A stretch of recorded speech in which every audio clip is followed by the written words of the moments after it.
আজকে দেখাচ্ছি rhinoceros beetle বা গন্ডার গুবরে পোকা। এই ধরনের গুবরে পোকা সহ সমস্ত গুবরে পোকার দুই ধরনের ডানা থাকে। উপরের প্রথম জোড়া ডানা কালো রঙের, শরীরের শক্ত আবরণের মতো দেখায়। একে এলিট্রা বলা হয়। এই এলিট্রা থাকাটাই বর্গ বা অর্ডার কোলিওপ্টেরার বৈশিষ্ট্য এবং এই বর্গের সবাই হলো গুবরে পোকা। এলিট্রার ভিতরেই ওড়ার জন্য পাতলা ডানা অবস্থান করে। এ তো গেল সমস্ত ধরনের গুবরে পোকার বিষয়। তাহলে গন্ডার নামটা যুক্ত কেন? তার কারণ এই ধরনের পোকা মূলত পুরুষ পোকাদের গন্ডারের শিংয়ের মতো একটা আকার থাকে। গন্ডার গুবরে পোকার সাব ফ্যামিলি ডাইনাস্টিনি।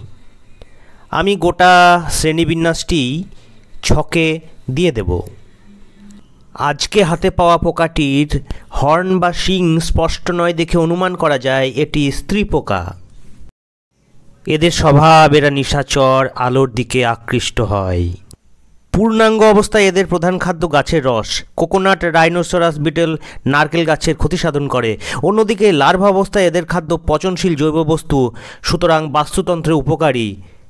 আসুন পোকাটির শ্রেণীবিন্যাস দেখি।